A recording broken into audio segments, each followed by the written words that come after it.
Is there a GTO or EV drafting strategy that could help you win more often in fantasy football? So for today's video, I kind of wanted to talk about some like deep dive statistical analysis over the past 10 NFL seasons and trying to see how we can use that data to help us draft better in fantasy football, regardless of what format you're drafting in. With fantasy football, it's not a truly solvable game. It's not a perfect game because obviously injuries happen and there's a wide range of variance depending on player usage. Obviously injuries again, team game plans for the whole season, scheme game plans for individual games. So again, there's a lot more variance than there is in games like chess or checkers that are technically solved games. There is statistics that will show you like your expected value or your EV and what the best decisions are to make at any point in time.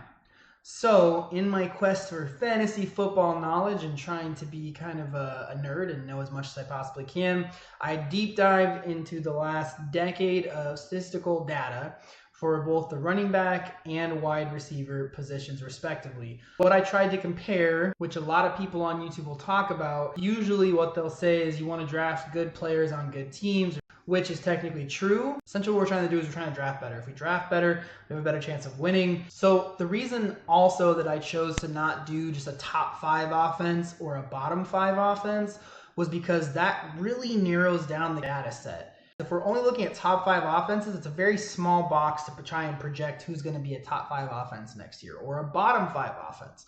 But if we expand it to more of a top 10, bottom 10, that allows you to kind of plug and play more teams that I'm confident they'll be a top 10 offense, but I don't know if they're going to be a top 5.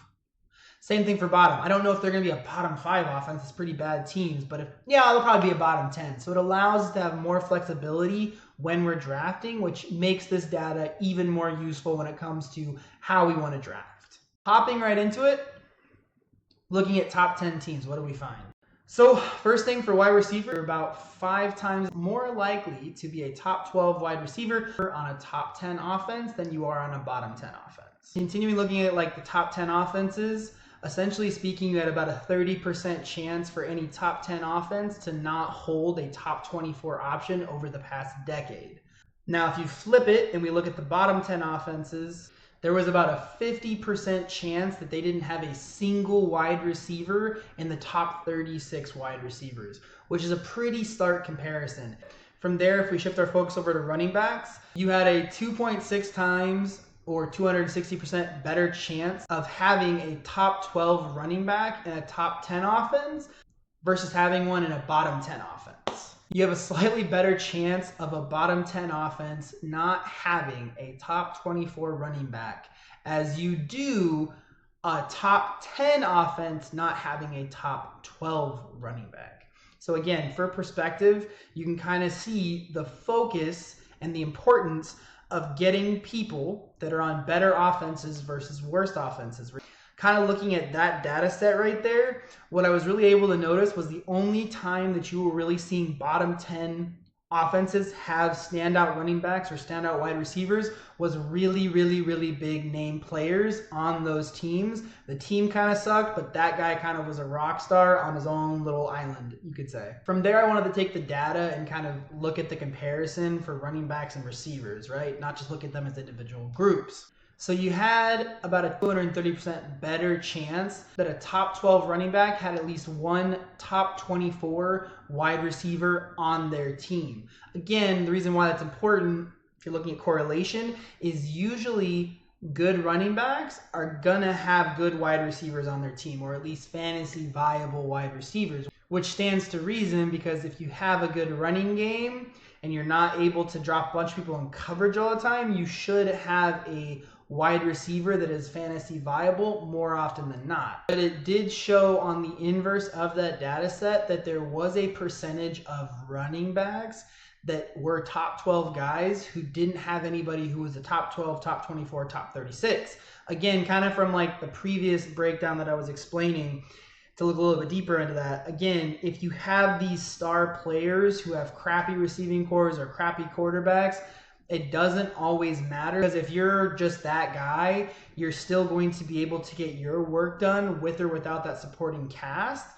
But in the vast majority of situations, aside from those standout players on lower performing teams, offensively speaking, you can see that good running backs typically have good wide receivers. Another deep dive stat kind of combining the two positions together, a little bit more than 80% of the time, you'll have a top 12 running back or wide receiver on any top 10 offense at any given time at the end of the season. Now, this is the one that I thought was kind of crazy, that again kind of puts it in perspective.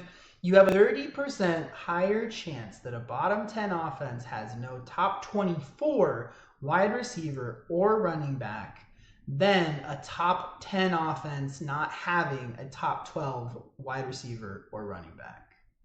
When it comes to fantasy football and drafting, there is no absolute game theory optimal way. There's no perfect way.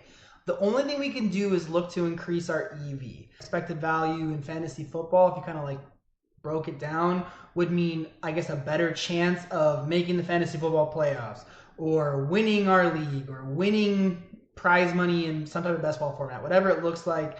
That's essentially like what that EV is building towards. The way that I look at this as the best way to be drafting is that you need to take the time to think about who do you think are going to be top 10 offenses and who are going to possibly be bottom 10 offenses.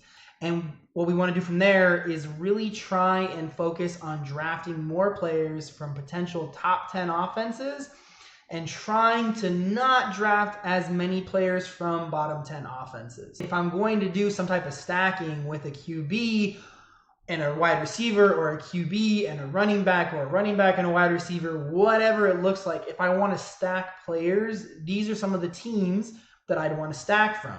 Because the last thing you want to do is be using your first few round picks on guys who are going to be on bottom 10 offenses, because as you saw, there's a dramatic swing in where they should finish statistically over the last decade in fantasy football. Again, this is understanding that we don't know what the season's going to look like, and all this data is imperfect to some extent because it is compiled off the end of the year data.